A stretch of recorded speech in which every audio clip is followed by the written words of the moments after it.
بسم الله الرحمن الرحيم الحمد لله رب العالمين والصلاة والسلام على سيدنا ومولانا محمد وآله وأصحابه وأزواجه وذريته أجمعين اللهم أرنا الحق حقا وارزقنا اتباعه وأرنا الباطل باطلا وارزقنا اجتنابه اللهم أرنا حقائق الأشياء كما هي اللهم ربنا زدنا علما وعملا وإخلاصا يا رب العالمين اللهم انصر أولياءك في غزة اللهم فرج عنهم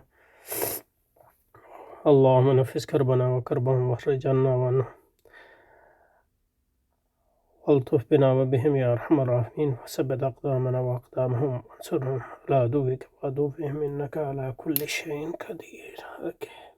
آمين. صلى الله تعالى على خير خلق محمد وآله وصحبه وأزواجه وذريته أجمعين.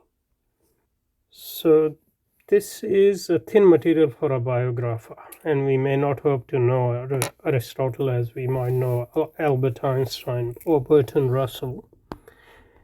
He lived too long ago, and the abyss of time has swallowed up the facts of his life. One thing, however, can be said with reasonable confidence.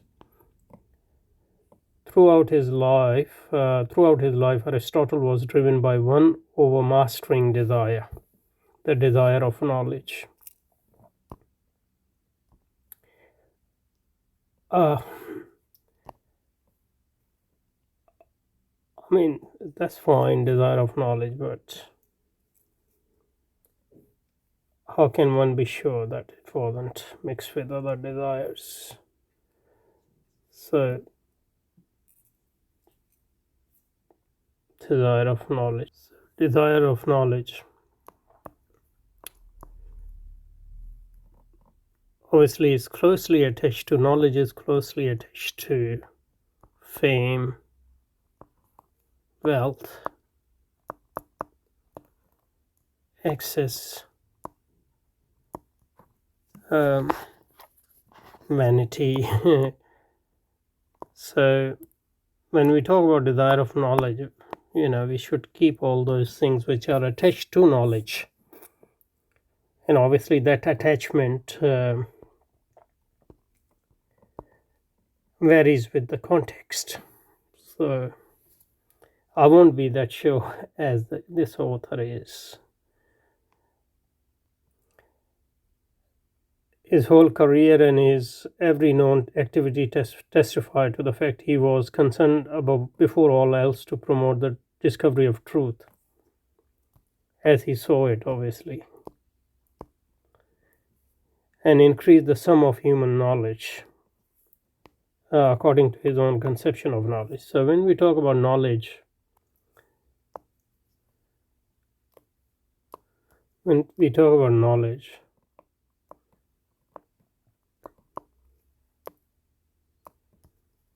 we're also talking about a particular conception of knowledge. And with the variation in a conception of knowledge, one set of knowledge might be, non-knowledge or anti-knowledge for. So this is not relativism, because we should always differentiate between, I think, information. And information is not knowledge in itself, but information, how it is understood in a wider context, in a wider worldview, will determine what we consider knowledge and what we don't consider knowledge, etc. It's the same would, I think, be true for truth as well. He did not think himself singular in possessing such a desire, even if he pursued his object with a singular devotion. For he affirmed that all men by nature desire to know.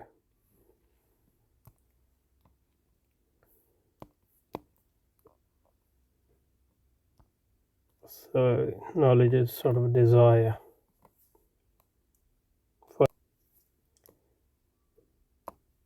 So knowledge is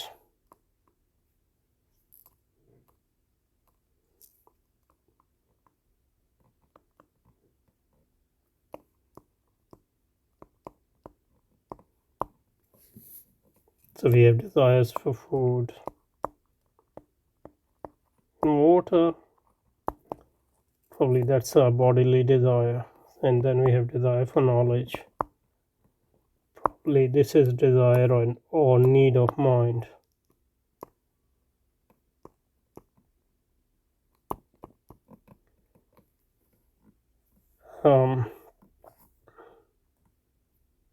When we say about we desire by nature, so if we don't have to be socialized in order to want, to eat food and water, but we do need socialization to in order to, wear certain type of clothes, etc., and have certain conception of modesty or immodesty, etc. So if we say desire to knowledge, so it's, at some basic sense it is pre-social thing, but how much? But a lot of what we call desire for knowledge come through socialization, and education is part of it.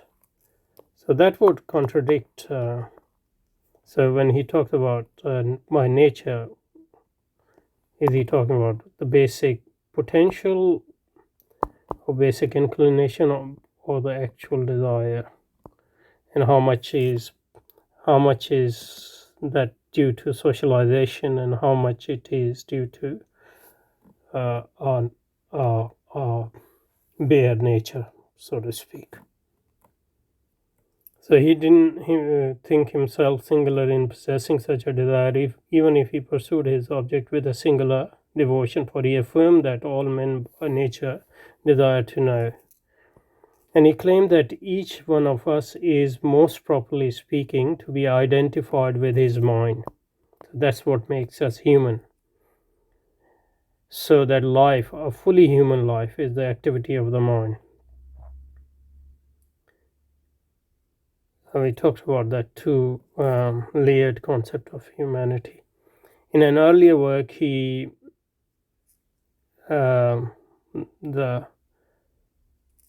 and here we can say that when he talked about desire of knowledge, so when we talk about desire to knowledge, so if man is divided into body and mind, then probably desire for knowledge is desire of mind,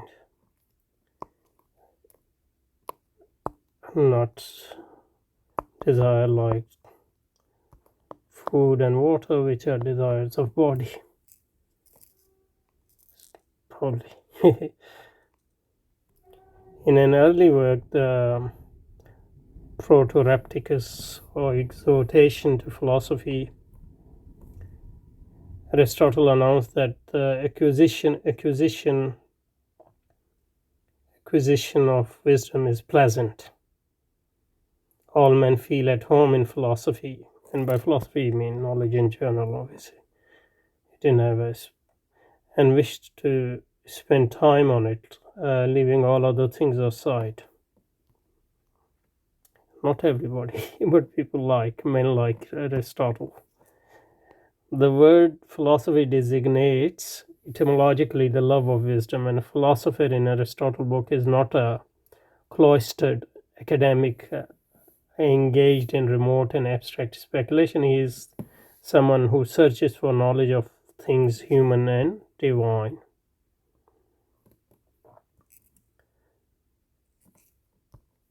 Human knowledge is the knowledge of a creature with body and mind, and divine knowledge is the knowledge of a creature with only mind or intellect. In one of his later works, the Nicomachean Ethics, Aristotle argues that happiness, the state of mind in which men realize themselves and realize their potential and flourish best, consists in a life of intellectual activity.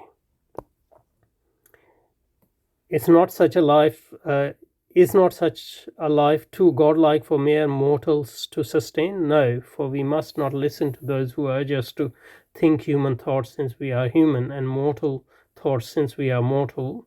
Rather, we should, as far as possible, immortalize ourselves and do all we can to live by the finest element in us, which is mind.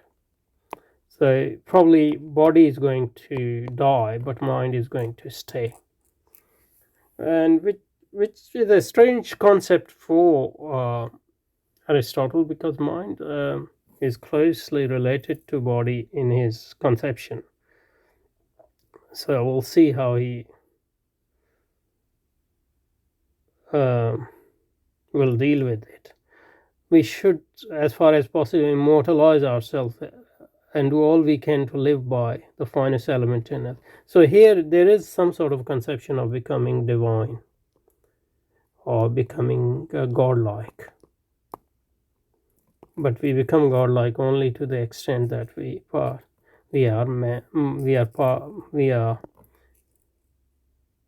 as far as our mental side is concerned. So for life in for if in bulk it is small, in power and worth it is greater than anything else. But in power, mental capacity, and worth, because probably moral worth is determined by this element as well, because it is intellectual element and it is the divine in us in a sense. So to the extent that we are engaged in intellectual activity, in a mental activity, we are godlike. And obviously in Greek culture, the gradation between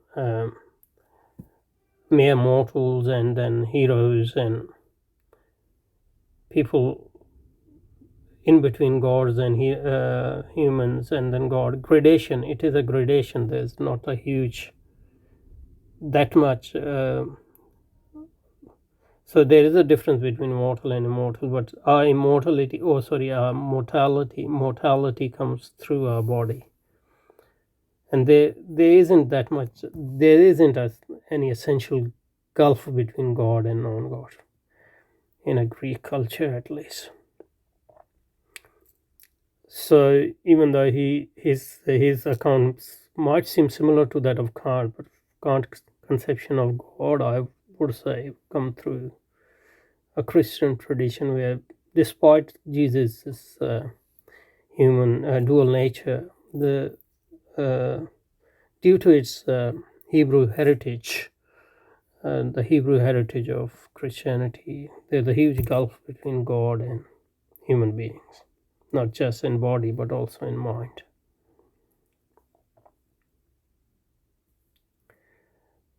So a man proper aims to immortalize himself, to imitate the gods, for in doing so he becomes most fully a man and most fully himself. That is, so it means the real human being is the intellectual side. Such self-realization requires him to act on the desire of knowledge which as a man he naturally possesses through his mental side. That's which is human side proper. Aristotle's recipe for happiness may be thought severe or restricted, and he was surely optimistic in ascribing to the generality of mankind his own passionate desire for learning. So this question which I raised earlier of socialization comes here, but his recipe came from the heart or intellect. He counseled us to live our lives as he himself tried to live his own. I mean, what else could have he said? Because if he thought that that was the best life, why should have he asked others to, be content with the second best? One of Aristotle's ancient biographers remarked that he wrote a large number of books, which I have thought